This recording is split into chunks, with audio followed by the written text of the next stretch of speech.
एक गांव में एक औरत अपनी नाती के साथ रहती थी। वो औरत शापित थी और रोज रात को एक चुड़ैल बन जाती और लोगों को मारकर खा जाती थी। एक रात वही भूतिया नानी अपने शिकार की तलाश में निकलती है, चुड़ैल का रूप लेकर। मेरा शिकार, जल्दी आओ सामने, मुझे बहुत जोर की भूख लगी है। तभी उसे एक बच्चा घर के सामने खेलता हुआ दिखता है। बच्चा देख चुड़ैल उसकी तरफ बढ़ती है। मजा आ जाएगा, आज ताजा ताजा नरम मांस खाने को मिलेगा। लेकिन जैसे ही वो चुड़ैल बच्चे के पास पहुंचती है तभी वहाँ गांव वाले आ जाते हैं और उस पर लाठी डंडों से टूट पड़ते हैं। बचाओ, छोड़ दो नहीं तो मैं किसी को जिंदा नहीं छोड़ूंगी।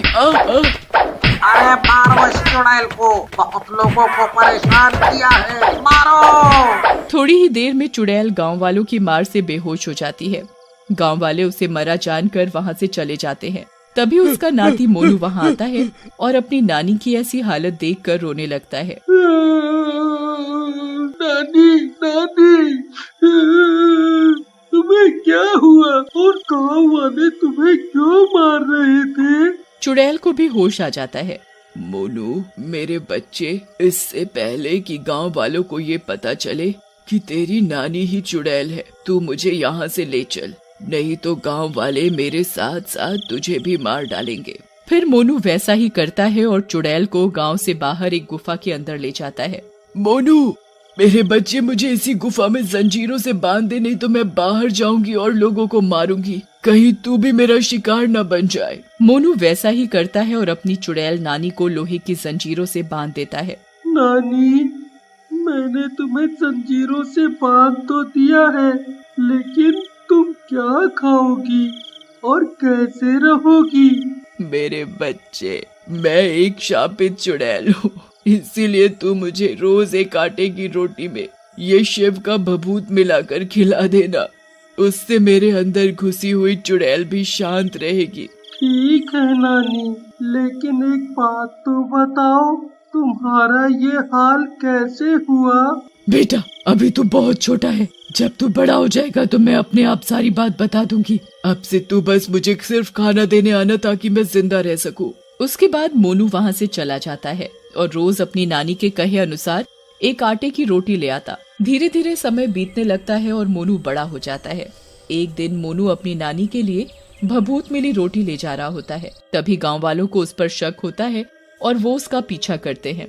ई मोनुआ रोज रात को ना जाने कहाँ जात है, अपने हाथ में कुछ पकड़कर इसका पीछा करे का पड़ी।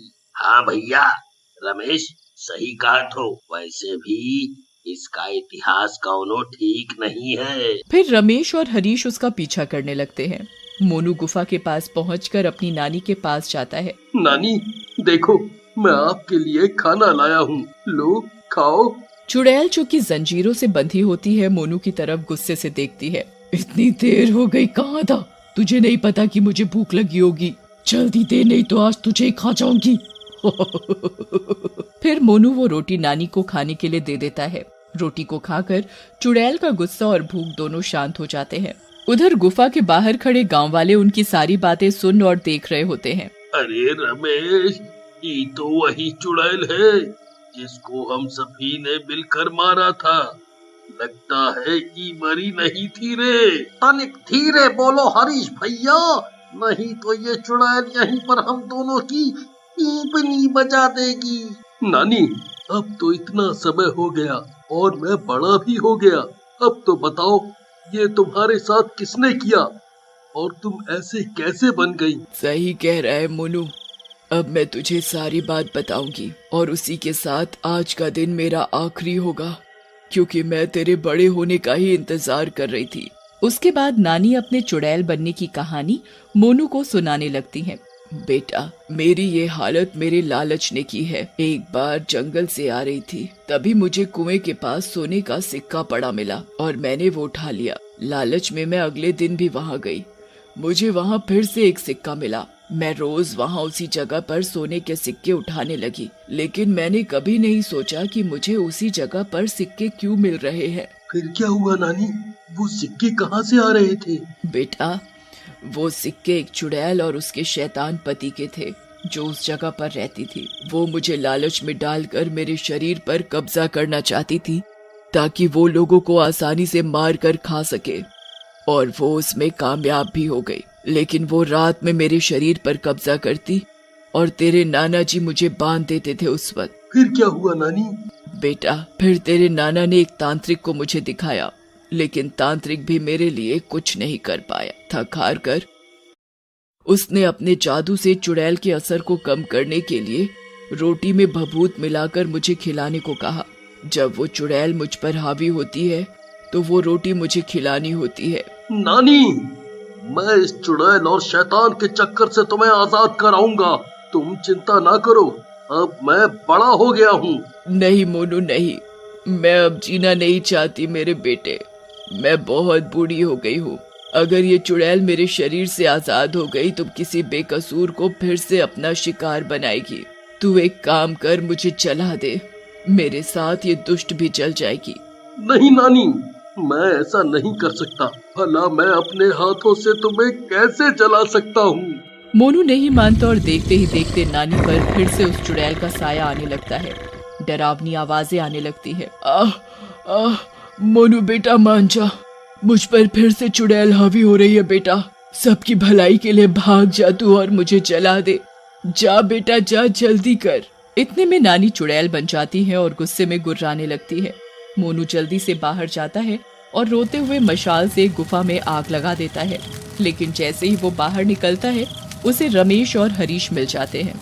हमने सब सुन लिया है मोनू भैया, तुम्हारी नानी और तुम बहुत महान हो। नानी ने दूसरों की जान बचाने के लिए अपनी जान दे दी। तुम चिंता ना करो, अब हम तुम्हारे साथ हैं। लेकिन वो चुड़ैल तो खत्म हो गई, पर अभी वो शैतान तो जिंदा है और अपनी चुड़ैल को जरूर ढूंढेगा, और हम भी नानी की मौत का बदला जरूर लेंगे उस दुष्ट शैतान से। फिर वो तीनों गांव चले जाते हैं और एक योजना बनाते हैं। योजना के अनुसार वो हरीश को साड़ी पहनाकर और औरत बनाकर आगे आगे जंगल में भेजते हैं और खुद पीछे मशाल लेकर चलते हैं। अरे भैया, मर गया रे, इन दोनों ने तो हमको ही औरत बना दिया। हे भगवान, अब उस शैतान से मेरी इज्जत की रक्षा करना, कहीं अपनी चुड़ैल बीवी समझकर कुछ गड़बड़ ना कर दे। फिर हरीश जंगल में पहुंचकर वहां बैठ जाता है। थोड़ी देर में वहां शैतान आता है।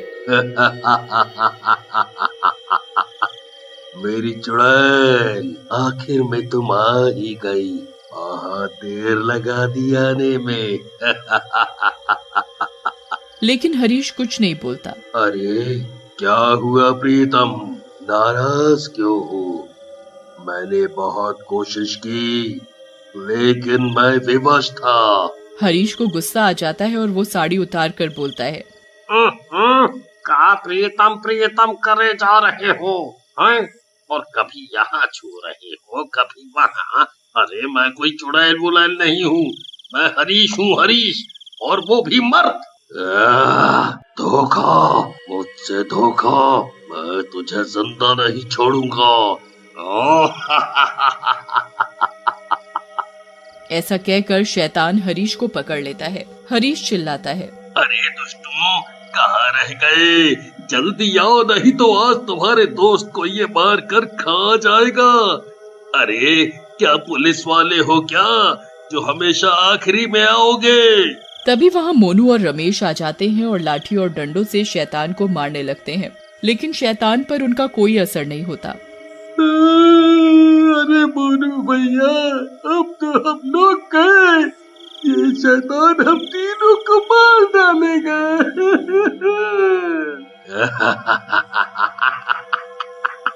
लाठी और डंडों से शैतान को मारने आए थे। अब तुम तीनों यहीं मरोगे। लेकिन तब तक वहाँ गांव वाले आ जाते हैं। उनके साथ गांव के पुजारी जी भी होते हैं। फिर सरपंच जी बोलते हैं, हमरे होते हुए तू हमरे बच्चों को मारेगा, तेरा तो हम सर ही फोड़ देंगे शैतान। वाह वाह सरपंच जी, वाह, आपने तो आकर हम तीनों की जान बचा ली।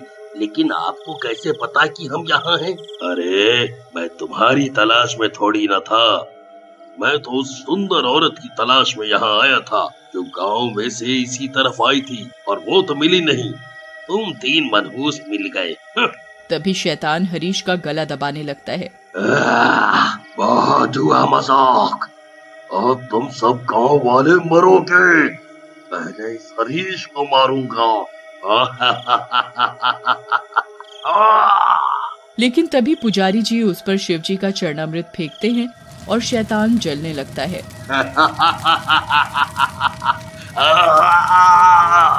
मैं जा तो रहा हूँ, लेकिन फिर आऊंगा।